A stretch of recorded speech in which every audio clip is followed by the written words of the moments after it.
Good morning, students. Once again, welcome in DSC home classes. बच्चों, जैसा कि हमारा टॉपिक चल रहा है वेक्टर का, तो वेक्टर में हमने सबसे पहले क्या पढ़ा था कि वेक्टर की टाइप्स पढ़ी थी। फिर हमने पढ़ा था कि आपको वेक्टर को कैसे एडिशन किया जाता है।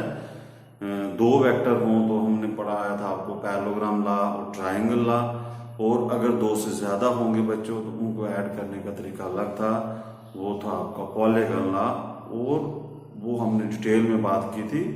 तो आप अगर किसी को डाउट है तो वो पीछे वाला वीडियो चेक कर सकते हैं। हम बच्चों आज वेक्टर का नया टॉपिक स्टार्ट करेंगे, और ये टॉपिक जिसको आ गया उसको चाहे पैरेललोग्राम नहीं भी आता, ट्रायंगल नहीं भी आता, वो इस कंसेप्ट से भी सारा वेक्टर समझ सकता है। तो बच्चों, ये जो कंसेप्ट है सबसे इजी और सबसे इंपॉर्टेंट कंसेप्ट है पूरी वेक्टर को समझने के लिए, और इस कंसेप्ट का बच्चों नाम है रेजोल्यूशन ऑफ वेक्टर। ये बच्चों आज हम टॉपिक पढ़ेंगे बहुत इंपॉर्टेंट कि रेजोल्यूशन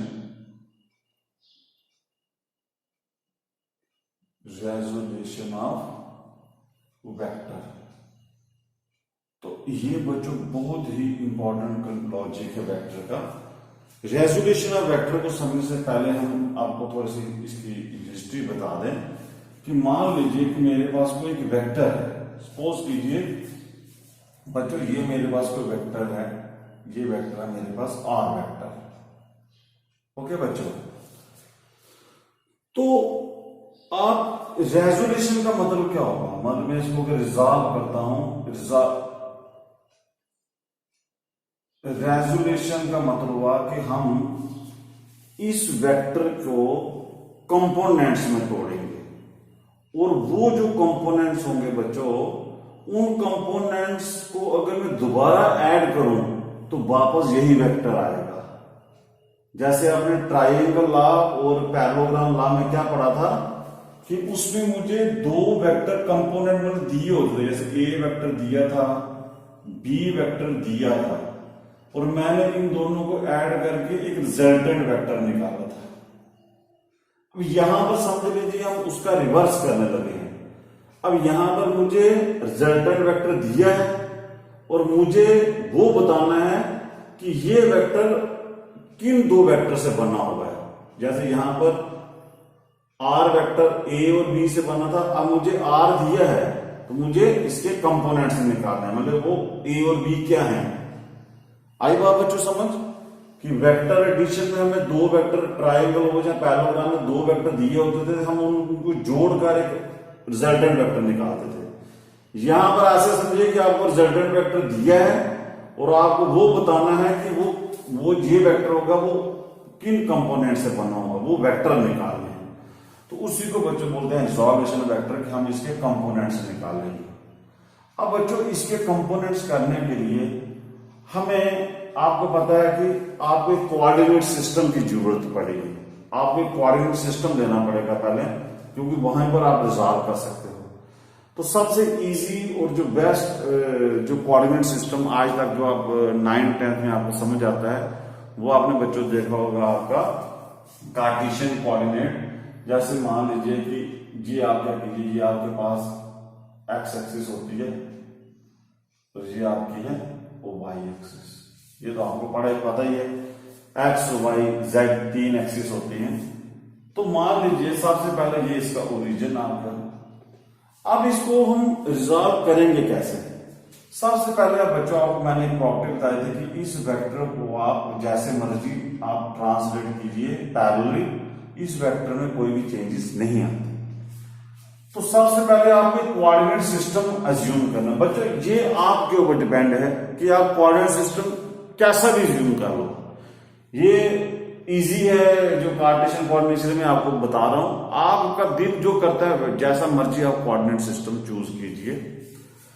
अब आप क्या कीजिए कि इस वेक्टर की टेल जो है कन्वीनियंट के लिए हम इसके ओरिजिन के साथ जोड़ते हैं, और इस वेक्टर को हम इसको डिस्प्लेस करके इस वेक्टर को इधर डिस्प्लेस करके इसकी टेल इसके ओरिजिन के साथ जोड़ेंगे, तो ये बच्चों वेक्टर आपका आ गया आर वेक्टर।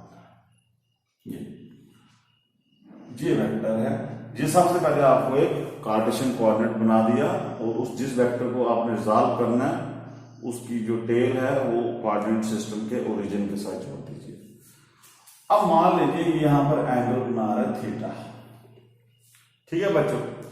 अब दूसरा स्टेप आप ये कीजिए कि इसकी टिप से दो परपेंडिकुलर ड्रा कीजिए। एक कर लीजिए आप एक्स एक्सिस पर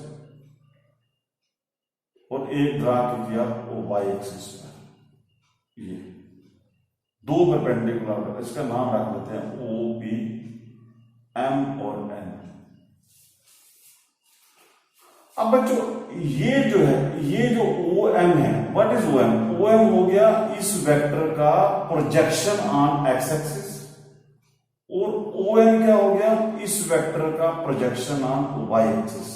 मतलब कि ओ एन हो गया इस वेक्टर का कंपोनेंट अलोंग एक्स एक्सिस और ओ एन हो गया इस वेक्टर का कंपोनेंट अलोंग वाई एक्सिस।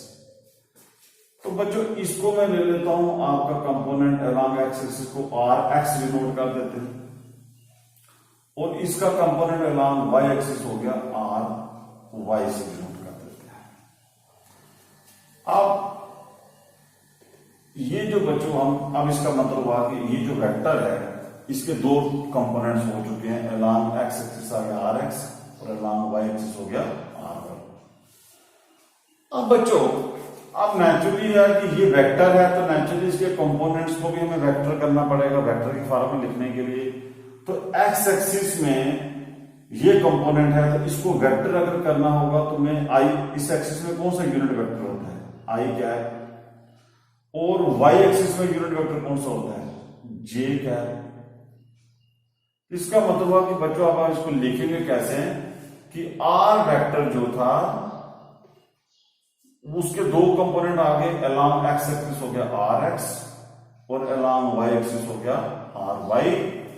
और क्योंकि ये वेक्टर है तो इनको भी वेक्टर बनाना पड़ेगा, तो एक्स एक्सिस का किधर, आर एक्स कहां जा रहा है? एक्स एक्सिस में, तो इसको आप आई कैप लिख दीजिए, इसको जे कैप। ये बच्चों आ गया आपका तरीका लिखने का कि ये जो वेक्टर था इसके मैंने दो कंपोनेंट निकाल दिए, अलोंग एक्स एक्सिस और अलोंग वाई एक्सिस। अब बच्चों इनका मैग्नीट्यूड निकाल लेते हैं कि इनकी वैल्यूज क्या होगी, आर एक्स और आर वाई की वैल्यू निकालते हैं। अब बच्चों आप देखिए ये चीज आप ऐसे भी समझ सकते हो। अब ये वेक्टर है अगर तो इसको मैं ऐसे वेक्टर फॉर्म में लिखूंगा, ऐसे वेक्टर लिखूंगा। अब ये जो वेक्टर है ये आर वाई वेक्टर है, इसको मैं ऐसे वेक्टर अगर डाल दूं ये, तो ये वेक्टर ये और ये पैरेलल होंगे तो इसको भी मैं आर वाई लिखूंगा। ये एक्स है तो ये भी एक्स वाला होगा। अब जो आप देखिए, आप इसको समझने के लिए आप ऐसे भी समझ सकते हो कि ये कैसे आया, दोनों ये इन दोनों के बराबर में कैसे लिख रहा हूं। देखिए आप कीजिए apply triangle law in triangle O M P. चलो एक ट्राइंगल हो जाता है, ओ एम पी पर आप ट्राइंगल लॉ लगाइए। ट्राइंगल लॉ क्या कहता है बच्चों कि अगर आपके दो वेक्टर जो होते हैं अगर उनको टेल हेड अरेंजमेंट में जोड़ा जाए, जैसे देखिए ये टेल हेड आ गया, इस वेक्टर का टेल इसके साथ जुड़ गया, टेल हेड हो गया। फिर जो थर्ड साइड होगी जो इस ट्राइंगल को कंप्लीट करेगी वो थर्ड साइड होगी इन दोनों का रिजल्टेंट। तो बच्चों आप यहां पर ऐसे भी समझ सकते हो कि ओ पी वेक्टर जो होगा वो ओ एम वेक्टर होगा प्लस पी एम वेक्टर। तो ओपी वेक्टर आपका आ गया आर वेक्टर और ओ एम वेक्टर हो गया आपका आर एक्स आई वेक्टर और आर वाई जे वेक्टर। तो आप बच्चों इस तरह भी आप इस चीज को समझ सकते हो कि ये मैंने कैसे लिखा है। ये तो मैंने जनरल बताया आपको कि इसके दो कंपोनेंट हो गए, तो इसको आप मैथमेटिकली प्रूव भी कर सकते हैं। और बच्चों थर्ड स्टेप हम इनकी वैल्यूज निकालते हैं, आर एक्स और आर वाई की मैग्नीट्यूड निकालते हैं। कितना होगा magnitude of R X and R Y, ये देख लेते हैं। चलो बच्चों इन राइट ट्राइंगल देखिए आप ओ एम पी देखिए ध्यान से, ये O M P right triangle में ध्यान दीजिए। इसमें देखिए बच्चों साइन थीटा किसके बराबर आएगा? साइन थीटा हो गया परपेंडिकुलर अपॉन हाइपोटेन्यूज, मतलब कि आर वाई अपॉन आर। इसका मतलब है कि आर वाई जो होगा वो आ जाएगा बच्चों आर साइन थीटा के बराबर। ये ऐसे मैं लिख सकता हूं। एंड उसी ट्रायंगल में देखिए बच्चों कॉस थीटा किसके बराबर होगा? कॉस थीटा होगा बेस अपॉन हाइपोटेन्यूज, तो आप लिख सकते हो आर एक्स अपॉन आर। तो आप यहां से लिख सकते हो R X is equal to R cos theta. ये तो अब बच्चों आपको पता चल गया कि अगर कोई वेक्टर हो, अगर उसको रिजॉल्व करना हो, आप इसके इनफिनाइट कंपोनेंट्स निकाल सकते हो बच्चों। आप मत सोचना कि ये इसके दो ही कंपोनेंट्स हैं, हो सकता है कि ये किसी अलग एंगल पर हो, इसके फिर दो अलग से कंपोनेंट आ जाएंगे। अगर मैं यहां से अलग एंगल लूंगा इसके और टुकड़े आ जाएंगे। अगर मैं 3 डायमेंशन स्पेस लूंगा बच्चों तो इसके, चलो उसको बाद में हम बात करते हैं, जिसके 3 बनेंगे 4 बनेंगे, पहले 2 समझ लीजिए इजी तरीके से कि आप इसके 2। अब ये क्योंकि बच्चों देखिए ये जो कंपोनेंट है आर एक्स और आर वाई कंपोनेंट जो है इनके बीच में 90 डिग्री का एंगल है। देखिए ये एक्सिस और जी एक्सिस आपस में परपेंडिकुलर है, इसका मतलब है कि आर एक्स और आर वाई भी आपस में परपेंडिकुलर होंगे। तो बच्चों ये जो कंपोनेंट्स हैं, जो कंपोनेंट्स एक दूसरे के परपेंडिकुलर होते हैं बच्चों, इनको बोलते हैं रेक्टेंगुलर कंपोनेंट्स, RECT। इनको क्या बोलते हैं? Rectangular components. तो बच्चों आपने याद रखना है कि when the components are perpendicular to each other then we say that these components are rectangular components. तो ऐसे जरूरी नहीं कि हर बार परपेंडिकुलर ही हो, अगर आप किसी और सिस्टम में लेते तो कुछ और कंपोनेंट्स बन जाते हैं। तो अब बच्चों आपको मैं ब्रीफ में बता दूं कि हमने किया क्या है, कि अब हमें समझ आ गया कि ये जो आर एक्स और आर वाई, इस वेक्टर को मैं लिख सकता हूं इस फॉर्म में। एक गिवन वेक्टर को मैं लिख सकता हूं I R X plus J R Y, ये होंगे इसके कंपोनेंट्स। और आर एक्स और आर वाई की वैल्यू मैंने लिखी, आर एक्स आ गया आपका और कॉस थीटा और आर वाई हो गया आर साइन थीटा। ये अब बच्चों यहां पर देखिए कि हमें क्या क्या इंफॉर्मेशन मिली है। यहां पर हमें क्या क्या इंफॉर्मेशन मिली है। अब मान लीजिए इसको मैं अगर डिवाइड करता हूं, मान लो कि मैं डिवाइड करता हूं R Y upon R X, तो बन जाएगा R sine theta upon R cos theta. ये आर कट जाएगा, ये बच जाएगा sine theta upon cos theta tan theta. मतलब कि tan theta is equal to R X upon sorry R Y upon R X के बराबर हो गया। एक चीज, अगर मैंने इनको डिवाइड किया दो कंपोनेंट्स को तो मुझे एंगल पता चल गया। ये जो रिजल्टेंट वेक्टर था उसका एंगल कितना होगा एक्स एक्सिस के साथ। अब मान लीजिए इन दोनों को मैं स्क्वायरिंग में एडिंग करता हूं, मैं R Y square plus R x square को, अगर मैं इन दोनों कंपोनेंट को स्क्वायरिंग और एडिंग करता हूं फिर क्या होगा? आर वाई स्क्वायर करोगे तो इसका आएगा R square sine square theta plus R square cos square theta. तो ये बच्चों आर स्क्वायर यहां से कॉमन आ जाएगा, अंदर बचेगा sine square theta plus cos square theta. Sine square theta plus cos square 1 होता है, तो बच जाएगा R square is equal to R Y square plus R x square. Meaning कि ये जो आपका आर स्क्वायर है वो मुझे मिल गया R x square plus R Y square, या R is equal to root R x square plus R Y square. ये बच्चों हमें इंफॉर्मेशन मिली। रिजोल्यूशन करने से हमें ये इंफॉर्मेशन मिली है कि मान लीजिए, अब देखिए हमें इंफॉर्मेशन क्या क्या, हमें दो इंफॉर्मेशन मिली है कि अगर मुझे ये वेक्टर पता हो, मतलब जिसको रिजॉल्व करना है, अगर ये वेक्टर पता हो, एंगल पता हो वो कितने एंगल पर है, तो मैं उसके वो दो कंपोनेंट निकाल सकता हूं। जैसे मुझे आर पता हो और एंगल पता हो तो मैं उसका हॉरिजॉन्टल कंपोनेंट, इसको बच्चों आप ऐसे भी दे सकते हो, this is known as horizontal component, horizontal component क्योंकि ये लॉन्ग एक्स एक्सिस है, और इसको बच्चों हम बोलते हैं वर्टिकल कंपोनेंट क्योंकि ये लॉन्ग वाई एक्सिस है, वर्टिकल। अब जो इंफॉर्मेशन हमें क्या मिलेगी, अगर आर पता हो, थीटा पता हो, तो मैं इसके दो कंपोनेंट निकाल सकता हूं, हॉरिजॉन्टल और वर्टिकल कंपोनेंट निकाल सकता हूं।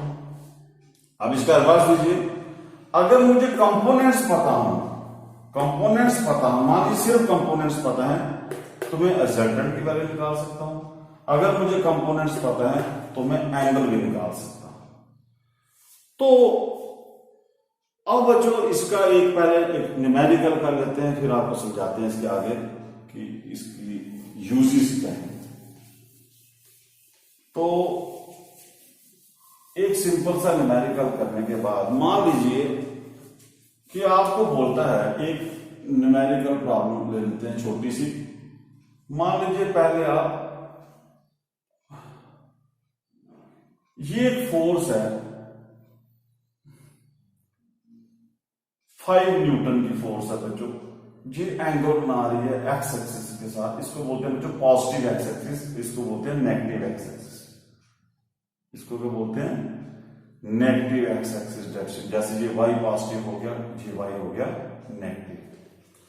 अब बच्चों मान लो कि ये जो फोर्स है ये इधर एंगल बना रही है 30 डिग्री का, तो मुझे वो बोलता है कि बताइए इस फोर्स के एक्स कंपोनेंट और वाई कंपोनेंट क्या होंगे। तो सिंपल पहले हम बच्चों सिंपल प्रॉब्लम से स्टार्ट करेंगे, क्योंकि कुछ बच्चे जो होते हैं वो सिर्फ पहले उनको बेसिक्स समझ आता है, फिर वो आगे चलते हैं। कई बच्चे शार्प होते हैं, हमारे क्लास में अलग अलग किस्म के बच्चे होते हैं। कई बच्चों को हो सकता है कि अभी ये रिजोल्यूशन समझाया मैंने उसी को समझने में 2 दिन लग जाए।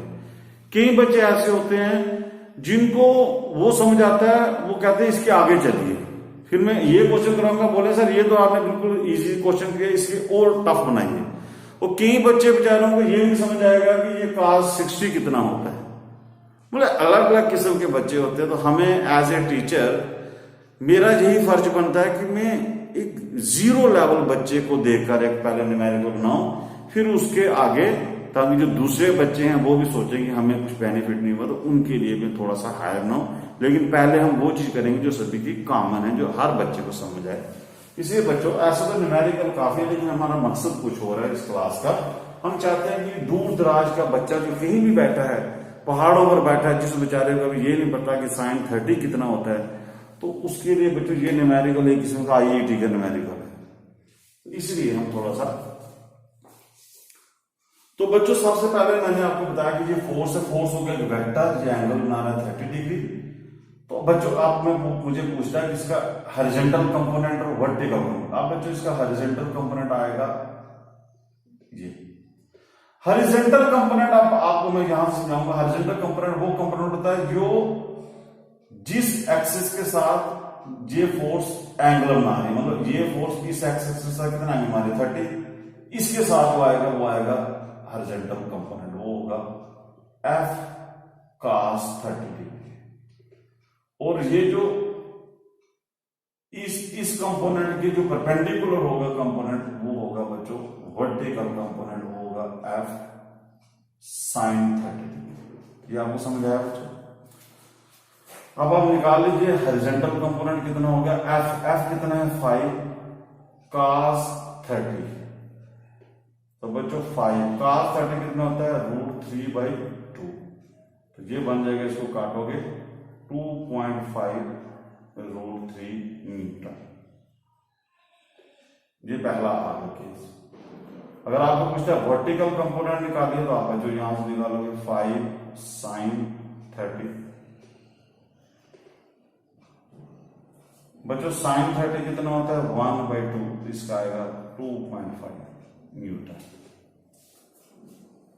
ये बच्चों आपको इंफॉर्मेशन क्या मिली कि आपको फोर्स दिया था, एंगल दिया था, तो आपने इसके 2 कंपोनेंट निकाले। बच्चों मैं थोड़ा सा इसका एक लेवल थोड़ा सा बढ़ाने लगा हूं, ताकि आपको एक कंसेप्ट क्लियर करवाना है मैंने, कि मान लीजिए कि यही अब ये फोर्स जो है ये मैं रब कर देता, चलो इधर मान लेता हूं। मान लीजिए ये फोर्स जो है, ये फोर्स ऐसे होती है, F = 5 न्यूटन की फोर्स अगर ऐसे होती और यहां पर एंगल बना रही होती, मान लीजिए 45 डिग्री, सपोज कीजिए यहां पर 45 डिग्री एंगल बना रही है, तो अब मुझे वो बोलता है कि इसके हॉरिजॉन्टल कंपोनेंट और वर्टिकल कंपोनेंट निकालिए। तो बच्चों यहां पर आपको एक बहुत ही एक लॉजिक में समझाने लगा हूं कि यहां पर अक्सर बच्चे क्या गलती करते हैं।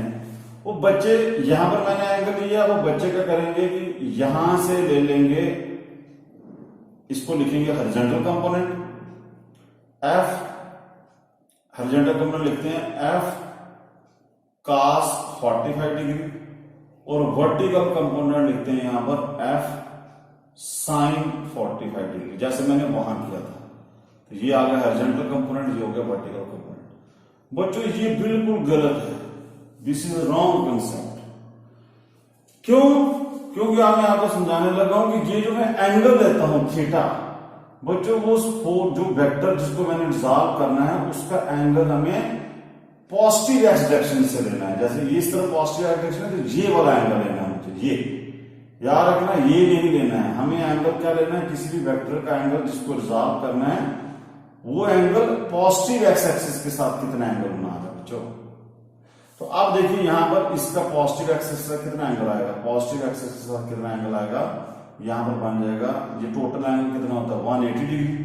180 में से 45 अगर जाते हैं तो बनेगा कितना बच्चों 45, अगर तो 135, इसका बच्चों 135 एंगल आएगा इसका। अब इसका जो हॉरिजॉन्टल कंपोनेंट होगा वो आएगा F cos 135, और जो वर्टिकल कंपोनेंट होगा बच्चों वो आएगा F sin 135। ये बच्चों बहुत बड़ा कंफ्यूजन है बड़े बच्चों में, तो ये डाउट आपका एक न्यूमेरिकल के जरिए मैंने क्लियर करा था। याद रखना जिस फोर्स को या जिस वेक्टर को रिजॉल्व करना उसका एंगल हमेशा पॉजिटिव एक्सिस से लेना। अब बच्चों ये आपको मैंने फर्स्ट जो आपको ट्रिग्नोमेट्री सिर्फ समझाया था आपको, जैसे मान लीजिए आपका cos 135 है तो इसको कैसे ले सकते हैं, इसको ले सकते हो cos 180 माइनस 45 डिग्री। अब 180 माइनस 45 जो था ये क्या होता है, cos 180 माइनस थीटा कितना होता है, माइनस cos 45 डिग्री, जाएगा -1/√2। बच्चों अगर आप ऐसे निकालते तो आपका आंसर कितना आना था, +1/√2, इसके आंसर प्लस में आना। अब यहां पर आपने लिखना है कि फोर्स की वैल्यू कितनी है 5, और इसका आंसर निकला है -1/√2, जाएगा -5/√2 न्यूटन। sin 135 की वैल्यू निकालिए, बनेगा sin 180 माइनस 45 डिग्री। जो साइन जो सेकंड कोऑर्डिनेट में, सेकंड कोऑर्डिनेट में साइन पॉजिटिव होता था, जिसका बन जाएगा sin 45 डिग्री, जाएगा 1/√2 सीधा। ये बन जाएगा 5 × 1/√2 = 5/√2। ये बच्चों आपको याद रखना कि अब आप गलती नहीं करोगे इस न्यूमेरिकल के बाद, क्योंकि एंगल का अगर आपको कंसेप्ट आएगा तो आपने पॉजिटिव एक्स एक्सिस से एंगल लेना है। ओके बच्चों, तो अब आपने याद रखना है कि लॉजिक, अब मैं आपको थोड़ा एक प्रॉब्लम बनाते हैं कि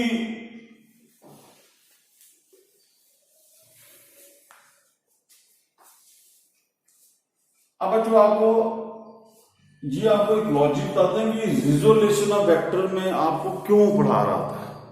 जी आप थोड़ा समझिए कि रेजोल्यूशन ऑफ वेक्टर हम क्यों पढ़ाते हैं। मान लीजिए कि अभी तक हमने पढ़ा था कि ट्राइंगल ला में दो वेक्टर हों, उनकी क्या टेंशन थी कि पहले उनकी एक ट्राइंगल बनाओ, वो टेल हेड अरेंजमेंट करो, फिर उनकी रिजल्टेंट ड्रा कीजिए, फिर उनका एक ज्योमेट्रिक तरीके से ऐड करना, वो बच्चों टफ था। सेम ही बच्चों वो अगर आपके पास दो से ज्यादा वेक्टर होते थे, 3, 4, 5 वेक्टर होते थे बच्चों, उनको अगर आप ट्राइंगल और पैरेललोग्राम लॉ से अगर ऐड करना चाहो, उनका रिजल्टेंट निकालना चाहो, तो वो काफी टफ बन जाएगा आपके लिए। आपको ट्राइंगलें बनानी पड़ेंगी हजारों, फिर उनकी डायरेक्शन निकालनी पड़ेंगी। वो टफ कंसेप्ट मेथड है। उस पूरी टफ को इजी कर दिया है इस रेजोल्यूशन। रेजोल्यूशन से भी हम ऐड कर सकते हैं, रेजोल्यूशन से भी हम सब्ट्रैक्ट कर सकते हैं, लेकिन ये सबसे इजी होगा। जिसको रेजोल्यूशन का कंसेप्ट आता है वो 1 सेकंड में न्यूमेरिकल सॉल्व कर सकता है, एज कंपेयर टू जिसको पैरेललोग्राम या ट्राइंगल आते हैं, वो पॉलीगॉन में ज्यादा टाइम लगता है। और बच्चे इसको समझते हैं कि मान लीजिए एक न्यूमेरिकल बनाते हैं। सपोज कीजिए ये ब्लॉक है, इधर ओरिजिन पर रखा है। इस ब्लॉक के ऊपर एक फोर्स लग रही है, ये F1 फोर्स लग रही है, मान लीजिए 1 न्यूटन की, और वो एंगल बना रही है बच्चों 45 डिग्री का। ये हो गया आपका एक्स एक्सिस पॉजिटिव डायरेक्शन, ये हो गया एक्स एक्सिस नेगेटिव डायरेक्शन। तो बच्चों अब मान लो एक और फोर्स लेते हैं। ये फोर्स है आपकी F2, ये मान लीजिए 2 न्यूटन की है, और ये यहां पर एंगल बना रही है सपोज कीजिए 60 डिग्री का। अब बच्चों मान लीजिए एक फोर्स आपकी ये है, ये एंगल बना रही है आपकी यहां पर 30 डिग्री का, वाई एक्सिस के साथ। अब बच्चों आपको बोलता है कि इन सभी इस फोर्स का नाम लेते हैं F3 लेते हैं 3 न्यूटन की। तो अब यहां पर मुझे बोलता है कि इन सभी को रिजल्टेंट फोर्स निकालो, इन सभी की रिजल्टेंट फोर्स निकालो। उस रिजल्टेंट फोर्स का डायरेक्शन भी बताओ मुझे, वो रिजल्टेंट फोर्स किस तरफ जाएगी, और उस रिजल्टेंट फोर्स का आप एंगल भी बताइए कि वो कितना एंगल बना रही होगी। तो बच्चों यहां से अगर आप ट्राइंगल लॉ और पैरेललोग्राम लॉ लगाते हो तो आप समझिए क्या करोगे। सबसे पहले आप ये दो फोर्सेस लोगे, इन दो फोर्सेस के बीच में पैरेललोग्राम लॉ लगाते हैं। मान लीजिए ये और ये फोर्स है, ये इधर एंगल 45 है, इधर है, तो आप बीच वाला एंगल निकालोगे, क्योंकि ये 180 डिग्री एंगल है, तो इन दोनों को ऐड करके 180 से माइनस कर दो, तो ये निकलेगा रिजल्टेंट। फिर उस रिजल्टेंट, वो एक रिजल्टेंट निकला आपका इन दो फोर्सेस का। फिर इस फोर्स को, फिर उस रिजल्टेंट को मान लीजिए ये रिजल्टेंट इधर आया, ये दोनों इकट्ठी हो गई, ये बन गया ये रिजल्टेंट। अब ये फोर्स बची, फिर आप क्या करोगे कि इस फोर्स, उस रिजल्टेंट फोर्स का फिर एक रिजल्टेंट निकालोगे, फिर उस रिजल्टेंट का मैग्नीट्यूड निकालोगे, रूट ए स्क्वायर बी स्क्वायर 2ab कहां से। बच्चों ये काफी कॉम्प्लिकेटेड बन जाएगा आपके। अगर ये तो मैंने 3 दिया, अगर यहाँ पे 10-12 फोर्सेस होंगे तो आप पहले इनका रिजल्टेंट निकालोगे, फिर उसका रिजल्टेंट निकालोगे, फिर सारे रिजल्टेंट को दोबारा से फिर पैरेललोग्राम लॉ लगाओगे, तो वो एक लंबा चौड़ा कंसेप्ट बन जाएगा। उसको इजी देखिए कैसे आपका ये वेक्टर एडिशन कर लेता है। मान लीजिए मुझे निकालना है टोटल, मतलब मुझे ऐड करना है, एक टोटल फोर्स निकालनी है F1 plus F2 plus F3। ये हो गया F1 का मतलब कि इन तीनों फोर्सेस का रिजल्टेंट निकालना मुझे। तो इसके लॉजिक से हम बच्चों कैसे करेंगे, हम क्या करते हैं कि पहले इन सभी फोर्सेस के x कंपोनेंट निकाल लेते हैं, वो आ जाएगा आपका Fx का मतलब कि इन सभी फोर्सेस के x कंपोनेंट। फिर बच्चों हम निकाल लेते हैं इन सभी फोर्सेस के टोटल y कंपोनेंट।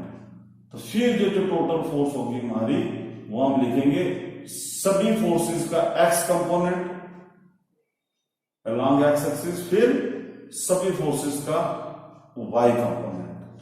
फिर बच्चों में यहां पर जो मैग्नीट्यूड होगा इस फोर्स का वो निकाल दूंगा, root Fx square plus Fy square, simple.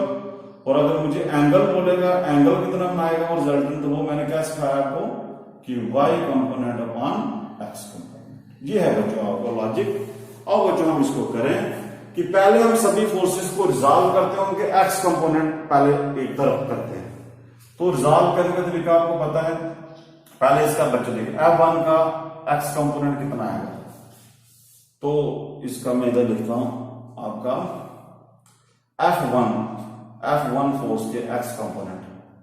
तो बच्चों x कंपोनेंट क्या आएगा, F1 का मैं Fx1 ले लेता हूं नाम इसका। देखिए angle x positive x axis से ये लेना, जो तो ऑलरेडी पॉजिटिव दिया हुआ है, तो आएगा F1 cos 45 डिग्री। तो ये बन गया F1 कितना 1 इंटू cos 45 हो गया 1/√2 1/√2। ये निकलेगा इस फोर्स का x कंपोनेंट। अब बच्चों अब इस फोर्स का निकल गया। अब इस फोर्स का जो y कंपोनेंट होगा वो बच्चों ऊपर आएगा, तो इसका आएगा y कंपोनेंट जो आएगा वो आएगा F1 sin 45 डिग्री, वो आएगा आपका कितना 1 इंटू 1/√2 1। ये इसके आगे दोनों x कंपोनेंट और y को इस फोर्स के। अब बच्चों आप F2 फोर्स लो, ये फोर्स देखो ये F2 फोर्स। अब आप बच्चों यहां पर फिर दोबारा कंफ्यूज नहीं हो जाना। आप ये नहीं करना कि आप इसका 60 डिग्री आप इसको 60 डिग्री लेकर x और y निकालो, नहीं। आपको मैंने क्या समझाया कि जो भी फोर्स लेनी है आपने उसका एंगल लेना है पॉजिटिव एक्स एक्सिस से। तो याद रखना इसका एंगल, इस फोर्स का एंगल पॉजिटिव एक्स एक्सिस से कितना है वो आपको निकालना है। तो ये एंगल कितना बच्चों 60, तो टोटल एंगल कितना होता है 180, तो ये कितना बनेगा, ये बचेगा आपका 120 डिग्री। तो इस तरह बच्चों आपको लिखना है Fx2, मतलब कि इसका जो x कंपोनेंट आएगा वो आएगा F2 cos 120 डिग्री। F2 कितना 2 बच्चों, तो cos 120 की वैल्यू कितनी थी, cos 120 की वैल्यू बच्चों आपको ट्रिग्नोमेट्री cos 120 हो गया 60, जाएगा माइनस cos 60 जाएगा -1/2, तो इसका आंसर आएगा -1/2 -1 आएगा इसका। अब इसी तरह y2 मतलब इसका y कंपोनेंट निकालो, तो इसका y कंपोनेंट आएगा बच्चों F2 sin 120 डिग्री। तो 2 इंटू साइन 120 बच्चों यहां पर साइन अगर होता तो साइन 120 होता 180 माइनस 60 तो प्लस आना था साइन, क्योंकि साइन 180 माइनस थीटा होता है साइन थीटा, और इसका आंसर होता √3/2। तो √3/2 इज इक्वल टू ये 2 आ जाएगा तो √3 आ जाएगा। ये निकलेगा इस फोर्स के कंपोनेंट। अब बच्चों यहां पर हम लिख लेते, चलो इसको बाद में लिखते हैं। अब बच्चों यहां पर देखिए F3 फोर्स को देखिए, F3 ये है ना। अब इसका एंगल को नहीं ले लेना, आपको एंगल यहां से ये लेना है, ये जी एंगल देखना, ये कितना एंगल बनाती है बच्चों ये। तो ये एंगल जो इधर बनाएगी ये पूरा एंगल कितना होगा, पूरा एंगल होगा 360। 360 में से ये 30 माइनस करो तो बनेगा 330। ये वाला एंगल इधर कितना आएगा 330। तो आपको बच्चों अब इसका करना है कि F3 के आएंगे, Fx3 आएगा cos 330 डिग्री। तो F3 कितना बच्चों 3 cos 330, cos 330 कितना होगा cos 360 minus 30, cos 360 minus theta कितना होता है cos थीटा, वो आएगा √3/2। तो ये बचेगा बच्चों √3/2, ये बनेगा 3√3/2। ये निकला इसका। आप इसका निकालिए y कंपोनेंट बच्चों, तो y कंपोनेंट आएगा F3 sin 330 डिग्री। तो F3 कितना है 3 sin 330, तो साइन आर शुगर टू काफी, इधर साइन आपका नेगेटिव होगा तो इधर आएगा, अगर साइन में लिखूंगा साइन 360 आएगा माइनस साइन 30, तो साइन 30 हो गया -1/2, तो इधर आएगा -1/2, ये आएगा बच्चों -3/2। ये हो आपको ये ऐसे समझाने में मुझे टाइम लग रहा है, रियल में अगर आप 1 सेकंड में करोगे तो आप 1 सेकंड में पता लगे, 1 मिनट में ही आपके सारे कंपोनेंट्स निकल जाएंगे। अब बच्चों अब हम क्या करते हैं कि मैंने क्या बताया कि पहले आप जितने भी फोर्सेस हैं उनके एक्स कंपोनेंट और वाई कंपोनेंट निकाल दिए। अब आप क्या करिए सभी एक्स कंपोनेंट्स को आप अलग से ऐड करिए। मैं डायग्राम कर देता हूं, सभी एक्स कंपोनेंट को ऐड कीजिए बच्चों, तो वो निकल जाएगा टोटल फोर्स का एक्स कंपोनेंट। तो इसका कितना है 1/√2, इसका कितना है -1, इसका कितना है +3/2√2, इसी तरह एफ वाई निकालिए बच्चों, एफ वाई इसका कितना है 1/√2, इसका वाई कितना है +√3, इसका वाई कितना है -3/2। ये अब बच्चों ये आपका जो होगा इसको आप सॉल्व कर सकते हो आप। तो ये जो निकलेगा आंसर ये होगा टोटल एक्स कंपोनेंट, जो होगा टोटल वाई कंपोनेंट। तो अब वो जो मेरी टोटल फोर्स है, जो रिजल्टेंट फोर्स आएगी बच्चों, वो आएगी Fxi प्लस Fyj। तो अब बच्चों आप इनको इधर क्या करोगे आप, इस मान लीजिए इसका कुछ आंसर आता है, अब इसका आंसर आपको सॉल्व करना पड़ेगा। मैं यहां सॉल्व नहीं करूंगा, इसका आंसर मान लीजिए आपका कुछ आ गया, सपोज कीजिए मैं ज्यूम करने लगा, मान लीजिए इसका आता है 4, तो मैं इसको लिखूंगा 4i। और मान लीजिए इसका कुछ आंसर एज्यूम कर लिए 3 आता है, तो मैं इसको लिख दूंगा 3j। तो इसका मतलब टोटल फोर्स जो निकल जाएगी बच्चों को कितनी आएगी, वो आएगी 4i प्लस 3j, ये निकल जाएगी मेरी टोटल फोर्स। अब मान लीजिए कि आपको वो पूछता है कि टोटल फोर्स की मैग्नीट्यूड बताइए। तो टोटल फोर्स का जो मैग्नीट्यूड होगा बच्चों, आप मैग्नीट्यूड निकाल लीजिए, √i के कोएफिशिएंट का स्क्वायर प्लस j के कोएफिशिएंट का स्क्वायर, ये बनेगा 16 + 9 √25 = 5। अब बच्चों आपको बोलता है कि टोटल फोर्स जो होगी उसको आप देखिए इस फोर्स को मैं लिखूंगा कैसे, ये जो टोटल फोर्स निकलेगी जी आगे आपका एक्स एक्सिस, आगे वाई एक्सिस।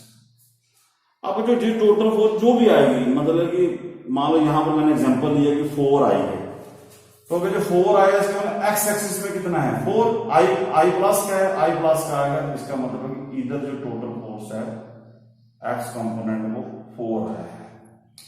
अगर जो प्लस का आया जे, तो इसका मतलब जो वाई कंपोनेंट है बच्चों वो आपका आया है 3। अब बच्चों आपके पास दो वेक्टर बन गए हैं, एक्स और वाई निकल गया है। अब आप सीधा यहां से पैरेललोग्राम लगाओगे तो ये आपका आ जाएगा जो टोटल फोर्स होगी, ये आएगी टोटल फोर्स की डायरेक्शन। ये जो आपका पैरेललोग्राम लगाओगे ये, तो ये जो टोटल फोर्स की डायरेक्शन अभी मैंने निकाली जाएगा √5 N। अब मान लो आपको बोलता था कि वो टोटल फोर्स का डायरेक्शन निकाले, तो बच्चों उसी तरीके से मान लीजिए मुझे थीटा निकालना है, इसका यहां से अगर मैं परपेंडिकुलर करता हूं, ये 3 है तो ये भी 3 होगा, तो यहां पर आपका बच्चों निकल जाएगा tan थीटा = 3/4। तो tan थीटा 3/4 बच्चों आप वो ट्राइंगल जो मैंने आपको एक दिन समझाई थी कि राइट एंगल बनाओ आप, कि आप यहां से मान लो आपको मैंने बताया था कि 37 डिग्री एंगल हो, ये 3 आएगा, ये 4 आएगा, ये 5 आएगा, तो यहां से tan ये 3/4 क्या हो गया 3/4 परपेंडिकुलर अपॉन बेस, तो इसका मतलब है कि tan 3/4 हो गया, tan 37 डिग्री होगा 3/4, तो इसका मतलब ये आंसर होगा tan 37 डिग्री। तो आप इसको काटोगे तो थीटा = 37। ये है बच्चों कि आप रिजोल्यूशन से आप हर चीज इजी कर सकते हो, आप पूरी एडिशन पूरा सब्ट्रैक्शन जो है बच्चों वो रिजोल्यूशन की मदद से आप इजी कर सकते हो। तो होप्स आपको बच्चों ये न्यूमेरिकल, आपकी एक ही न्यूमेरिकल में आपको सारे लॉजिक क्लियर हो सकते थे। अगर आप इसको नहीं समझ आ रहा है, इसको दोबारा पॉज करके देखिए तो आपको हर चीज समझ आएगी इसमें। अब आपको मेन चीज बच्चों याद रखना कि जब भी मैं रिजॉल्व करूंगा, जब भी मैं रिजॉल्व करता हूं तो मेन चीज क्या है कि ये जो एंगल होता है, ये बच्चों एंगल हमने यहां से लेना है पॉजिटिव एक्स एक्सिस से। जैसे अगर ये वेक्टर इधर है तो आपको एंगल ये लेना है, ये एंगल लेना, ये नहीं एंगल लेना, ये बहुत बड़ी गलती होती है बच्चों की। चलो बच्चों एक और क्वेश्चन कर लेते हैं, उसके साथ ही इसकी को प्रैक्टिकल एग्जांपल करते हैं। मान लीजिए बच्चों इसका प्रैक्टिकल एग्जांपल देखिए कि आप कहां पर रिजोल्यूशन आप डे टू डे लाइफ में देखते हो। और देखिए एप्लीकेशन पार्ट इसकी application in day to day life. कि आप कहां पर ये देखते हो ये चीजें रिजॉल्व होती थी। अब बच्चों मान लीजिए कि मैं आपको क्या करता हूं कि एक मेरे पास ये फ्रेम है, ये एक फ्रेम है, इस फ्रेम में कुछ बना लेते हैं, चूहा बना लेते हैं। चलो ये चूहा है फ्रेम के अंदर। इस फ्रेम को मैंने दीवार के साथ लटकाना है ऐसे, तो मैं क्या करता हूं, यहां पर की लगाता हूं, एक धागा यहां से लेता हूं और एक धागा यहां से लेता हूं। अब बच्चों जो धागा मैंने लगाया है, धागा जब ये वेट इसका इस फ्रेम का वेट कहां लगेगा, वेट लगेगा नीचे, या जब वेट नीचे लगेगा तो ये धागा जो है वो क्या हो जाएगा, स्ट्रेच हो जाएगा। जब धागा स्ट्रेच होता है तो उसमें क्या लग जाती है, टेंशन। बच्चों यहां पर मान लीजिए टेंशन T1 आ गया, यहां पर टेंशन जो है वो T2 आ गया। अब टेंशन एक फोर्स होती है और टेंशन को ही हम वेक्टर क्वांटिटी बोलते हैं। मान लीजिए जी एंगल बच्चों यहां पर जो है वो एंगल बना रहा है, यहां पर 30 डिग्री और 30 डिग्री, दोनों एंगल 30 डिग्री हैं। तो आपको वो बोलता है कि ये जो टेंशन है, मान लीजिए टेंशन भी सेम रखते हैं, 5 न्यूटन की ये भी टेंशन है, ये भी 5 न्यूटन की टेंशन है। तो मुझे बोलता है कि इस फ्रेम का मास कितना होगा, what is the mass of this frame. धागे आपको दो दिए, उसने कंडीशन दे दी कि इसमें ये 30 डिग्री एंगल आ गया, टेंशन दी है, और उसका मास कितना होगा। तो रेजोल्यूशन ऑफ कंसेप्ट आप बच्चों यहां पर लगाएंगे। सबसे पहले आप देखिए मैंने आपको क्या बताया था कि ये जो आपका वेक्टर होगा, ये वेक्टर जब भी कोई एंगल बनाएगा उसके दो पार्ट्स हो जाएंगे, उसके कंपोनेंट्स में चेंज आएगा। तो इसके कंपोनेंट्स कितने आएंगे, मान लीजिए एक इसका आएगा हॉरिजॉन्टल कंपोनेंट, ये इसका, और एक इसका आएगा वर्टिकल कंपोनेंट ऊपर। अब बच्चों हॉरिजॉन्टल कंपोनेंट कितना आएगा, इसका T1, इसका कितना आएगा, हॉरिजॉन्टल कंपोनेंट कितना आएगा, इस तरफ ये आएगा T1 cos 30 डिग्री, तो इस तरफ आएगा आपका horizontal component T1 cos 30 degree इस तरफ। तो वर्टिकल कंपोनेंट कितना आएगा बच्चों, T1 sin 30 डिग्री। तो T1 कितना है, 5 cos 30 कितना होता है, √3/2, ये बन जाएगा 2.5√3, और ये आएगा 5 इंटू साइन 30 कितना होता है 1/2, ये बनेगा 2.5। मतलब कि आपको वर्टिकल कंपोनेंट निकल गया 2.5 और हॉरिजॉन्टल कंपोनेंट निकल गया 2.5√3।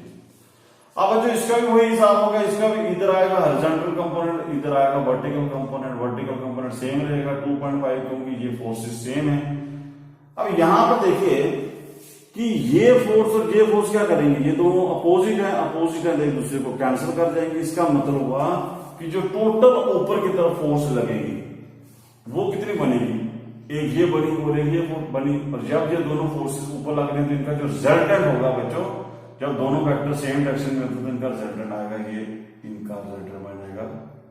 इनको सीधा ऐड करना है क्योंकि सेम डायरेक्शन है तो सीधा ऐड हो जाएगी, 2.5 + 2.5 हो गया 5 न्यूटन की फोर्स ऊपर लगेगी। अब इसका मतलब ये 5 न्यूटन की फोर्स ऊपर लग रही है, तो ये अगर ये वाली जो फ्रेम है अगर वो स्टेशनरी है तो स्टेशनरी तभी हो सकता है कि अगर नीचे वाली फोर्स और ऊपर वाली फोर्स बराबर हो। तो इन इक्विलिब्रियम पोजीशन में आप देखिए कि अपवर्ड फोर्स आपकी 5 है और डाउनवर्ड फोर्स आपका वेट है। तो बच्चों वेट किसका होता है, वेट होता है mass into acceleration into gravity. तो मुझे m निकालना है, तो m हो गया आपका 5/g, और g की वैल्यू न्यूमेरिकल में हम 10 ही देते हैं, तो ये बन जाएगा 0.5 kg। इसका मतलब हुआ कि ये जो फ्रेम है बच्चों, इसका जो मास होगा वो 0.5 kg होगा। तो होप्स आपको क्लियर हो गया होगा रेजोल्यूशन ऑफ वेक्टर्स एक प्रैक्टिकल एग्जांपल से। और एक दो प्रैक्टिकल एग्जांपल और ले लेते हैं ताकि आपको और थोड़ा इजी क्लियर हो जाए। अब बच्चों मान लीजिए कि आपको बोलता है कि आपने कभी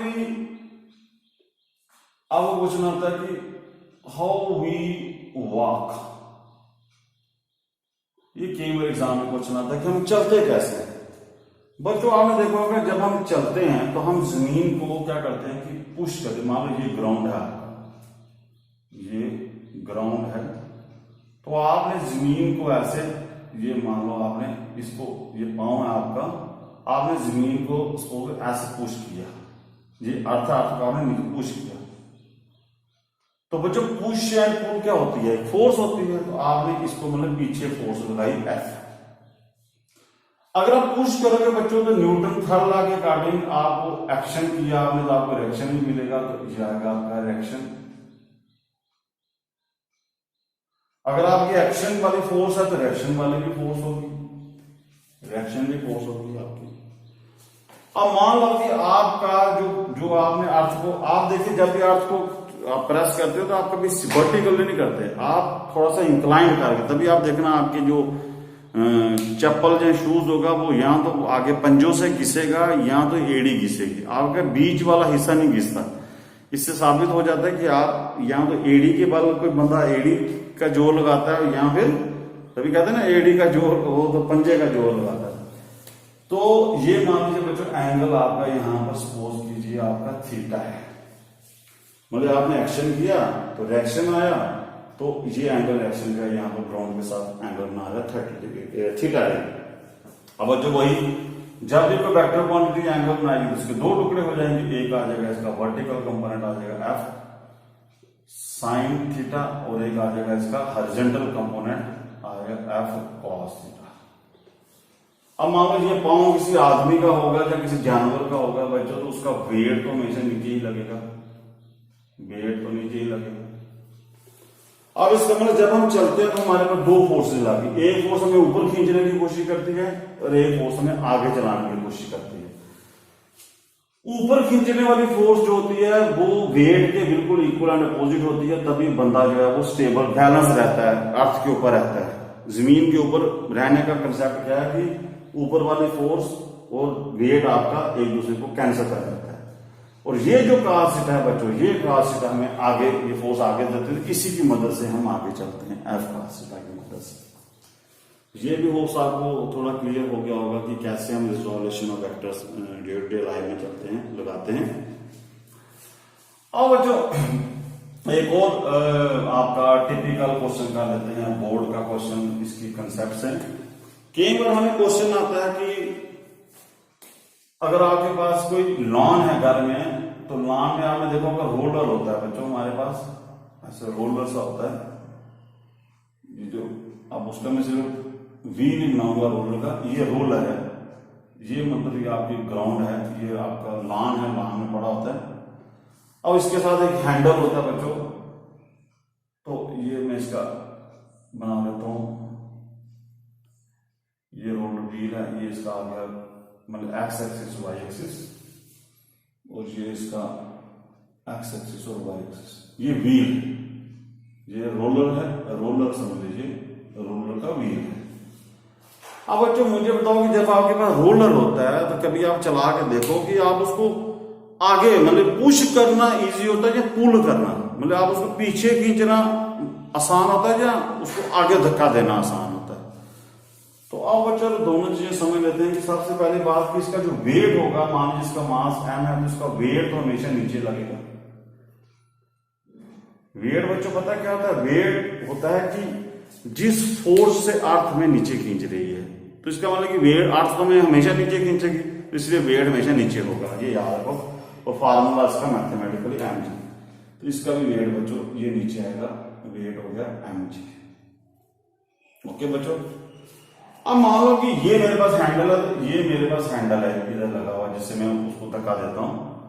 मान लो कि मैं क्या करता हूं कि इसको पुश करता हूं, इसको मैं एफ फोर्स से पुश करता हूं, आगे तरफ धकेलता हूं, तो ये फोर्स मेरी ऐसे जाएगी, ये। अब बच्चों कि मान लीजिए ये आपका एंगल यहां पर बनाता है थीटा, तो यहां भी एंगल थीटा बनेगा, ये फोर्स आ गया आपकी ये एफ, ठीक है ना, वर्टिकल अपोजिट एंगल। अब वही रिजोल्यूशन वेक्टर का कंसेप्ट लगाओ यहाँ पर कि जब भी फोर्स एंगल बनाएंगे तो उसके क्या हो जाएंगे, दो कंपोनेंट्स बन जाएंगे, एक इधर बन जाएगा इस एक्सिस में बन जाएगा एफ cos थीटा और इधर बन जाएगा एफ sin थीटा।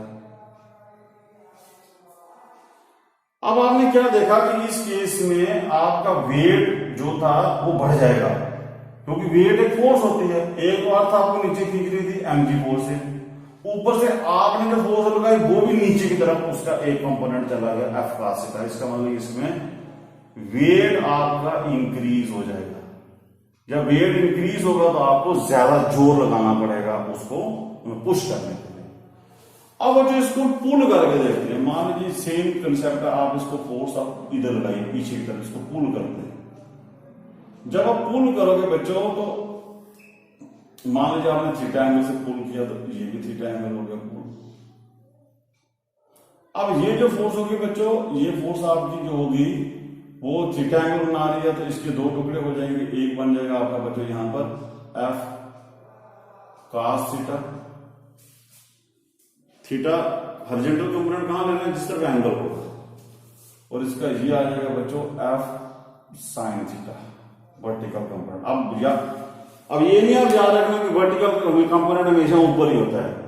जिसके साथ एंगल होगा बच्चों, जिस एक्सिस के साथ एंगल यहां पर है तो ये हो गया हॉरिजॉन्टल, ये हो गया वर्टिकल। अब देखो यहां पर, अब आपने जब इधर फोर्स लगाया बच्चों, यहां पर देखिए कि वेट आपका वेट के अपोजिट एक और फोर्स लगी, मतलब इस केस में वेट आपका घट जाएगा, क्योंकि इस वेट को माइनस करने के लिए ये ऊपर फोर्स आ गई है। इसका मतलब कि नेट वेट यहां पर जो है वो डिक्रीज होगा। जब नेट वेट घटेगा तो इसका मतलब कि आपको आसानी होगी उसको पुल करने में।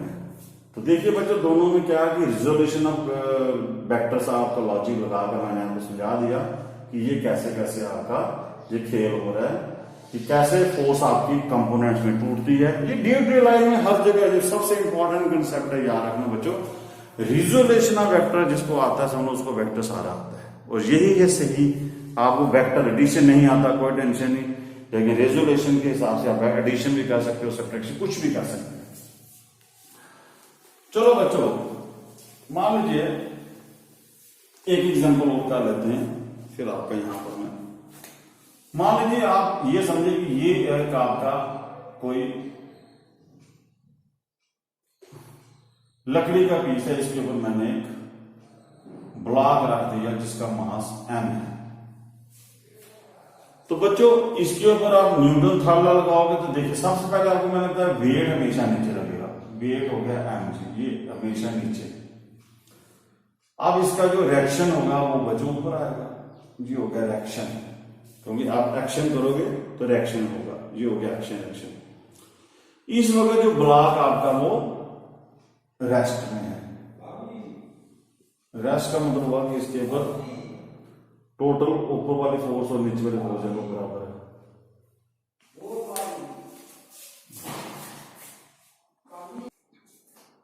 तो बच्चों अभी जो रेस्ट में है, मतलब कि इसके ऊपर जो नेट फोर्स है इसके ऊपर कितनी लग रही है, 0। अब मान लो कि मैं ये जो ब्लॉक था इस लकड़ी के पीस पर पड़ा हुआ, अगर मैं इस लकड़ी के पीस को यहां से ऐसे ऊंचा करता हूं, इसको मैं ऐसे, जैसे ये पेन है इसको मैं ऐसे ऐसे ऊंचा करता हूं, फिर इसकी डायग्राम कैसे आएगी, ये और ये ब्लॉक आपका ऐसे हो जाएगा, है ना। ये ब्लॉक जब आप टेढ़ा करोगे, मान लो इस इतने एंगल से आपने इसको रोटेट कर दिया ऊपर, अब ये ब्लॉक आ गया बच्चों। अब यहां पर देखिए कि ये जो वेट था, ये वेट तो हमेशा नीचे की तरफ लगेगा, वेट ने नीचे आना, वेट कभी ऐसे नहीं हो जाएगा, ऐसे नहीं होगा, वेट हमेशा नीचे आएगा। अब वेट पहले उसकी वेट की ओरिजिनल पोजीशन ये थी, ये जो वेट था ना, ये आर के, मान लो ये आर है आपका, सपोज कीजिए पहले वेट का जो वेट की डायरेक्शन थी वो बिल्कुल आर के अपोजिट थी। अब जैसे ब्लॉक आपका टेढ़ा हुआ तो वेट नीचे आ गया, तो पहले इस वेट की ओरिजिनल पोजीशन ये थी, मतलब यहां से ये नीचे आया वो उतना ही नीचे आएगा जितना आप इंक्लाइन को ऊपर ऐसे ऊपर करोगे। तो ये एंगल भी बच्चों थीटा ही होगा। अब वेट एक वेक्टर क्वांटिटी है तो नेचुरली इसके दो कंपोनेंट्स हो जाएंगे, इधर इधर इस लाइन के साथ एंगल है बच्चों, याद रखना जिसके साथ एंगल होगा उसी के साथ हॉरिजॉन्टल लेना है। जिसका आएगा वेट का आ जाएगा, वेट होता है mg, इसका बन जाएगा mg cos थीटा इस तरफ और इधर आ जाएगा mg sin थीटा इस तरफ। अब बच्चों देखो आप खुद ही समझोगे, जैसे जैसे आप देखो खुद ही घर में करते हो, जैसे आप किसी चीज को ऐसे ऊंचा ऊंचा करते हो तो ये चीज नीचे गिरना स्टार्ट हो जाती है। अब आपको समझ आया कि नीचे क्यों गिर रही है, क्योंकि जब आप किसी चीज को इंक्लाइन करते हो तो आपका अपना ही वेट जो होता है, मेरा अपना ही वेट इसके दो कंपोनेंट में टूट जाता है। mg cos थीटा जो है वो इस ब्लॉक को बैलेंस करता रहता है और mg sin थीटा जो है वो नीचे खींच के लाता है, इसीलिए वो चीज है वो नीचे आती है। अब मान लीजिए अगर कोई पीछे भी फोर्स में, अगर कोई इधर भी फोर्स एक लगा दूं, वो फोर्स अगर इसी के बराबर हो तो फिर जो चीज है वहां पर रुक जाती है। या अगर ये फोर्स इससे बड़ी हो जाए तो चीज ऊपर चली जाएगी, ऊपर की तरफ चलेगी। तो इस तरह बच्चों आप रिजोल्यूशन ऑफ वेक्टर का लॉजिक लगा सकते हो और चीजें देख सकते हो आप कैसे रेट जो है में आती है। तो अब बच्चों देखिए एक और एग्जांपल कर लेते हैं हम कि मान लीजिए आपके पास है एक धागा लीजिए, धागे के साथ आप एक मास को बांधिए, पेंडुलम जिसको बोलते हैं, सिंपल पेंडुलम। अब देखिए यहां पर कैसे लगेगा। मान लो इसका जो वेट है वो नीचे आएगा, वेट आ गया mg, और इसकी धागे की टेंशन जब वो ऊपर आएगी तो ये बाब यहीं पर स्टेशनरी रहेगा और रुका रहेगा यहां पर स्टेशनरी। सेम एग्जांपल बच्चों हम इसको धक्का देते हैं ऐसे, जब हम धक्का देंगे तो ये बाब इधर से इधर स्लाइड करेगा, इधर से इधर करेगा। अब मान लो ये चीज है, इसकी यहां पर डायग्राम बना लेते हैं। ये सेम कंसेप्ट, ये ग्राउंड है आपका अर्थ। अब पहले वेट की डायरेक्शन टेंशन के बिल्कुल अपोजिट है। अब टेंशन तो यही है, अब वेट आप ऐसे नहीं ड्रा करोगे क्योंकि वेट जो होता है वो होती है जिस फोर्स से अर्थ नीचे खींचती है, तो अर्थ तो इसको नीचे खींचेगी तो ये आ गया इसका वेट। लेकिन इसकी ओरिजिनल पोजीशन कितनी थी, ये थी। अगर आपने यहां पर एंगल बनाया थीटा ऐसे है तो इसका मतलब ये भी एंगल थीटा होगा। जितना ये ऊपर जाएगा उतना ही यहां से ये नीचे आएगा। फिर वही बच्चों लाते लगाओ यहां पर कि जो वेट आ गया, वेट इस एक्सिस के साथ थीटा बना रहा है तो यहां पर इस वेट के दो कंपोनेंट हो जाएंगे, एक बन जाएगा mg cos थीटा इधर और mg cos थीटा के परपेंडिकुलर बन जाएगा mg sin थीटा। इसलिए बच्चों आपने कभी सोचा है कि जब हम किसी झूला कोई बच्चा ले रहा होता है या फिर आपका कोई बॉब है, बॉब को हम आगे धक्का देते हैं, तो जब मैं आगे धक्का देता हूं तो पीछे कैसे आता है, मतलब पीछे उसको कौन फोर्स लगाता है, उसको पीछे कौन खींच के लाता है। तो बच्चों आज आपको समझ आया होगा कि जब ये पेंडुलम ऊपर जाता है तो इसी का जो अपना वेट होता है, इसी वेट के दो टुकड़े हो जाते हैं, कंपोनेंट बन जाते हैं, एक mg cos थीटा, एक mg sin theta. mg sin theta नीचे की तरफ वापस पीछे की तरफ लगता है और यही इस चीज को वापस खींच के लाता है, और mg cos थीटा जो होता है वो टेंशन को बैलेंस करता है ताकि बच्चा गिरे नहीं। लेकिन अगर आप बहुत ज्यादा इसको धक्का दोगे तो फिर अगर ये बैलेंस यहां से बिगड़ा तो तब वो चीज घूमना स्टार्ट कर देगी, रोटेशन में आ जाएगी, गिर भी सकता है बच्चा। तो बच्चों अब आपको थोड़ा सा तो क्लियर हो गया होगा कि ये वेक्टर का क्वेश्चन कैसे करना। चलो एक लास्ट न्यूमेरिकल से हम आप इसको समूह करते हैं कि मान लीजिए एक और न्यूमेरिकल करते हैं कि मान लो आपके पास ये एक वेक्टर है, कोई ए वेक्टर है और इसके कोऑर्डिनेट्स दिए हैं कि एक्स ले लो आप 2, x2 ले लो यहां से और y यहां से इसका ले लो 3। एक बच्चों b वेक्टर यहां पर ले लेते हैं, ये b वेक्टर ले लीजिए। इस b वेक्टर के कोऑर्डिनेट इधर माइनस है तो x आएगा माइनस, मान लीजिए -2 ले लो यहां पर और y आपका आ जाएगा 3। एक वेक्टर बच्चों इधर ले लेते हैं, मान लो इस वेक्टर का नाम c वेक्टर लिखते हैं तो इसका कोऑर्डिनेट देते हैं। अब देखिए इसका इधर x आएगा माइनस, x कोऑर्डिनेट क्या होगा माइनस में, और y कोऑर्डिनेट भी माइनस में आएगा क्योंकि ये इसका y आएगा नीचे तो -2।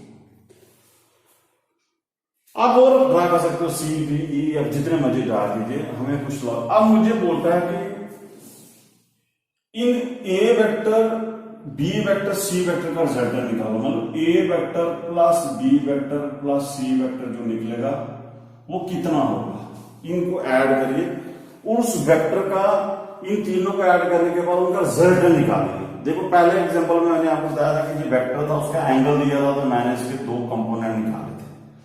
अब मैंने आपको एग्जांपल दिया कि जिसमें फोर्स ना एंगल पता है ना फोर्स पता है, मुझे सिर्फ कोऑर्डिनेट्स पता है। अब बच्चों ये देखो, इसको आप देखो, इसको पहले हम लिखने का, ये देखो इसका पहले पोजीशन, इसका वेक्टर ड्रा कीजिए, ये पोजीशन वेक्टर ड्रा करो इसका, ये वेक्टर होगा किसके बराबर, इसके जैसे ए वेक्टर है ना, ए वेक्टर को लिखने का तरीका क्या है, ये क्या चीज होती है, ये होता है इसी वेक्टर का एक्स कंपोनेंट और ये होता है इस कंपोनेंट का, इस वेक्टर का वाई कंपोनेंट। अगर मैं एक और देता तो वो होगा जेड कंपोनेंट, तो इसको मैं ऐसे दे सकता हूं 2y + 3j, ये बिल्कुल ईजी है।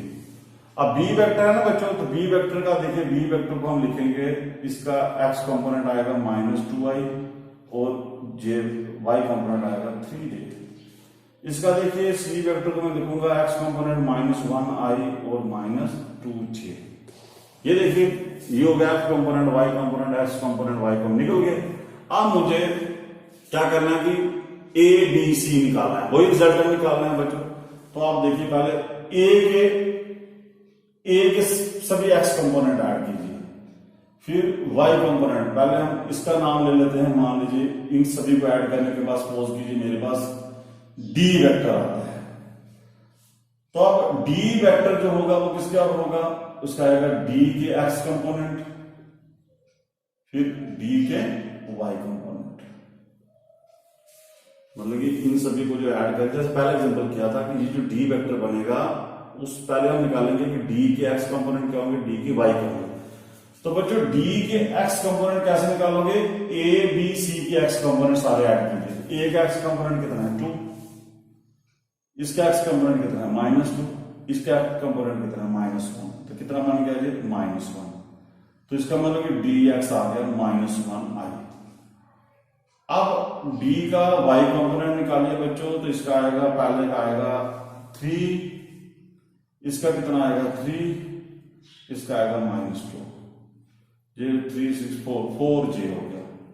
अब इसका मतलब जो समझो कि अब ये जो वेक्टर बना है मेरे पास, जो टोटल वेक्टर बनेगा वो ऐसे लिखूंगा मैं, -1i + 4j, ये निकल गया मुझे इन सभी को ऐड करने के बाद जो रिजल्टेंट वेक्टर निकला। देखो कितना इजी हो गया रिजोल्यूशन से, अदरवाइज आप पैरेललोग्राम लगाते तो आप इन दोनों का रिजल्टेंट निकालते, पहले अलग से इनका रिजल्टेंट निकालते हो तो बड़ा टाइम कंज्यूम करता है। अब बच्चों आपको अब इस वेक्टर को आपको रिप्रेजेंट करना है, जैसे ए मैंने रिप्रेजेंट किया, बी किया, सी किया, ये इसको रिप्रेजेंट करना, वो कैसे रिप्रेजेंट होगा तो आप बच्चों दिखाऊं आपको। जैसे मान लो ये इनका कैसे आएगा, देखो डी का एक्स कितना है -1, इसका मतलब इधर आएगा, ये मान लो ये 1 है, ये -1 लेता हूं मान लीजिए, और जे कितना 4, मान लो ये 1 2 3 4, ये आ गया 4। तो अब बी कहां पर आया, यहां पर, ये पॉइंट आएगा बच्चों, ये तो ये हो गया आपका, ये वेक्टर आया आपका डी वेक्टर, मतलब इन सभी का रिजल्टेंट जो होगा वो इस डायरेक्शन में आएगा। इसको अगर मैं ऐड करूं तो अगर आप ट्रायंगल के पैरेलल लगाओगे तो उसका भी जो डायगोनल होगा वो इस तरफ आएगा, और ये मैंने देखो कितनी सिंपल तरीके से हमने निकाल दिया। अब बच्चों वो मुझे पूछता है कि ये जो रिजल्टेंट होगा, ये जो रिजल्टेंट वेक्टर निकला, ये कितना, इसका मैग्नीट्यूड कितना होगा, तो मैग्नीट्यूड डी वेक्टर का निकाल दीजिए, आई का कोएफिशिएंट का स्क्वायर 1 का स्क्वायर और जे का कोएफिशिएंट का स्क्वायर 16, तो √17, मतलब इसका जो मैग्नीट्यूड होगा वो √17 होगा। अब वो मान लीजिए आपको बोलता है कि ये एंगल इसका निकालो, ये एंगल कितना होगा, तो बच्चों आप एंगल किसी, अगर आप हॉरिजॉन्टल के साथ निकालना चाहते हो या वर्टिकल के साथ निकालना चाहते हो वो आपको डिपेंड है।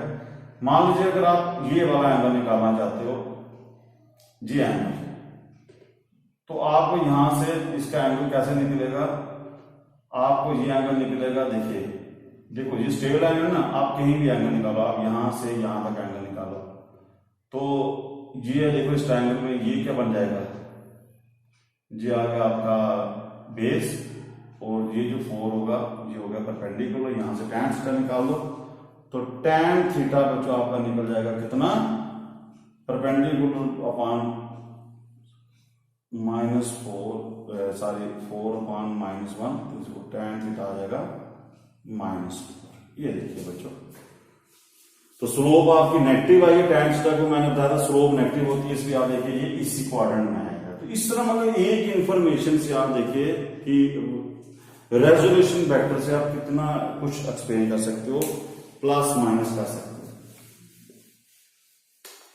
मान लीजिए बच्चों, अब मैं आगे एक चीज यहां पर एक और देखते हैं। सपोज कीजिए अब इस प्रैक्टिकल एग्जांपल में मान लीजिए मैं आपको बोलता हूं कि कोई वेलोसिटी है मेरे पास माइनस, पहले सिंपल करते हैं, 4i + 3j। इसका मतलब क्या है, मान लो आपको ये वेलोसिटी मैंने लिख दी, इसका क्या मीनिंग क्या होगा। इसका बच्चों अब आपको समझ आ चुका होगा मीनिंग क्या है, कि ये जो 4 हो गया ये इसका x कंपोनेंट है, और 3 हो गया इसका y कंपोनेंट। इसका मतलब है कि ये जो वेलोसिटी होगी किसी पार्टिकल की, उसको मैं रिप्रेजेंट करना चाहूं तो कैसे रिप्रेजेंट करूं, कैसे करूंगा बच्चों, अब आप कर सकते हो। ये +4 है तो +4i है, i मतलब एक्स एक्सिस में, तो इसका आंसर है 1 2 3 4, ये आ गया। मतलब हॉरिजॉन्टल एक्सिस में उसकी वेलोसिटी कितनी है, vx में हॉरिजॉन्टल कंपोनेंट कितना निकला 4। अब 3j प्लस क्या है, तो वर्टिकल वेलोसिटी इसकी मतलब कि आपकी 1 2 3, तो इसका मतलब कि वर्टिकल वेलोसिटी बच्चों यहां पर निकल जाएगी 3। ये इसका मीनिंग है। अब इन दोनों वेलोसिटी का जो रिजल्टेंट होगा वो ये होगा, वो आएगा, ये एक वेक्टर आ गया, ये वेक्टर आ गया, इनका रिजल्टेंट आएगा ये आएगा, ये आएगा v वेक्टर। अब मुझे बोलता है कि इस वेक्टर का मैग्नीट्यूड निकालो, तो बच्चों आपने इसका मैग्नीट्यूड निकाल देना है। ये 4 का स्क्वायर 16, 3 का स्क्वायर 9, तो आ गया 5 मीटर पर सेकंड मुझे वेलोसिटी निकली। अब इससे ये भी मुझे समझ आता है कि इस एक पार्टिकल था, वो एक्स एक्सिस में इतनी वेलोसिटी है, उसकी एक्स एक्सिस में इतनी वेलोसिटी है, वाई एक्सिस में इतनी वेलोसिटी है, लेकिन उसकी रिजल्टेंट वेलोसिटी जो है वो 5 है, और वो पार्टिकल जाएगा किस तरफ एक्चुअली, मतलब कि पार्टिकल किस तरफ जाएगा रियल में, ना तो एक्स में जा रहा है ना वो वाई में जा रहा है, क्योंकि रिजल्टेंट ये हमें बताता है। तो ये मुझे एंगल यहां से निकालना पड़ेगा बच्चों, एंगल यहां से निकाल दीजिए। ये आएगा आपका वर्टिकल कंपोनेंट, ये हो गया हॉरिजॉन्टल कंपोनेंट, तो tan थीटा यहां से निकाल दीजिए vy/vx, तो tan थीटा यहां से निकल जाएगा vy कितना, वर्टिकल कंपोनेंट कितना है 3/4। अब बच्चों 3/4 वाला वो ट्राइंगल बनाओ, जब 3/4 आ जाएगा तो आपको मैंने बताया था एक ट्राइंगल थीटा अगर आप यहां पर रखोगे 37 डिग्री, तो ये 3 है, ये 4 है, ये 5 है, तो इसका मतलब कि tan 37 डिग्री जो होता है वो कितना आएगा, परपेंडिकुलर अपॉन बेस 3/4, तो ये आएगा tan 37 डिग्री, तो ये 37 डिग्री होगा। इस तरह बच्चों मान लीजिए कि आपको मैं आपको बोलता हूं कि वेलोसिटी आप ये रिप्रेजेंट करके होता है, इसका क्या मतलब है -2y -5j, इसका क्या मतलब है, इसका मतलब हुआ कि इस वेलोसिटी का जो हॉरिजॉन्टल कंपोनेंट होगा वो माइनस एक्स एक्सिस में होगा -2, और वेलोसिटी जो भी y कंपोनेंट होगा इसका वो होगा माइनस y एक्सिस में होगा -5। अब इसका जो रिजल्टेंट वेलोसिटी होगी वो बच्चों इस तरफ जाएगी, और इसी तरह आप इसका एंगल निकाल सकते हो, मैग्नीट्यूड निकाल सकते हो। तो बच्चों आज से हम यहीं पर खत्म करते हैं। टिल देन बच्चों, जय हिंद जय भारत।